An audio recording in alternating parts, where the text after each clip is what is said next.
পবিত্র ঈদ উল ফিতর কাল ধর্মীয় ভাবগাম্ভীর্য ও উৎসবমুখর পরিবেশে ঈদ উল ফিতর উদযাপনে প্রস্তুত দেশ। রাজধানীতে 1771টি ঈদ জামাত হবে। জাতীয় ঈদগাহে প্রধান জামাত হবে সকাল 8:30টায়, যেখানে প্রধানমন্ত্রী, রাষ্ট্রপতি, প্রধান বিচারপতি সহ একযোগে সর্বস্তরের 35 থেকে 40 হাজার মুসল্লি নামাজ আদায় করবেন। দীর্ঘ 1 মাস সিয়াম সাধনার পর এসেছে ঈদের খুশি। সন্ধ্যার আকাশে শাওয়াল মাসের চাঁদ মুসলিম বিশ্বে বয়ে আনে ভ্রাতৃত্ব আর সৌহার্দ্যের বার্তা।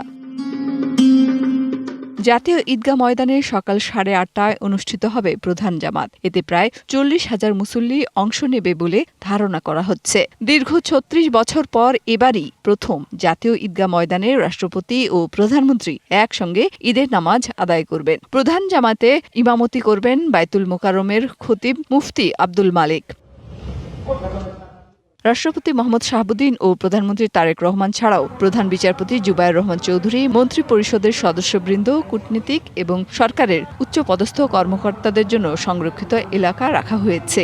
এছাড়া নারীদের জন্য আলাদা প্রবেশপথ ও নিরাপত্তার ব্যবস্থাও থাকবে। নেওয়া হয়েছে কয়েক স্তরের নিরাপত্তা ব্যবস্থা। জাতীয় ঈদগাহে প্রবেশের সময় আর্চওয়ে ও মেটাল ডিটেক্টরের মাধ্যমে তল্লাশি করা হবে। এর পাশাপাশি জাতীয় মসজিদ বায়তুল মোকাররমে 5টি জামাত অনুষ্ঠিত হবে, যার প্রথমটি শুরু হবে সকাল 7টায়।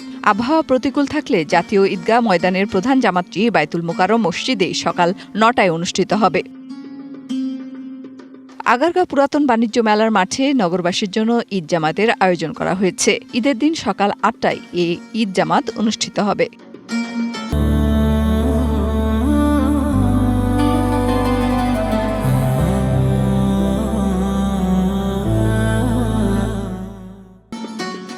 সংসদ ভবনের দক্ষিণ প্লাজায় সকাল 8টায় ঈদ জামাত অনুষ্ঠিত হবে। এ বছর সেখানে নারীদের জন্য আলাদা নামাজের ব্যবস্থা করা হয়েছে।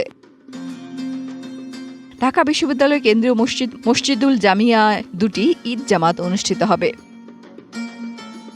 এছাড়া বিশ্ববিদ্যালয়ের সলিমুল্লাহ হল জামে মসজিদে সকাল 8টায়, ড. মোহাম্মদ শহীদুল্লাহ হল লনে সকাল 8টায় এবং ফজলুল হক মুসলিম হলের খেলার মাঠে সকাল 8টায় ঈদের জামাত অনুষ্ঠিত হবে। মেহের মনি, ডিবিসি নিউজ, ঢাকা।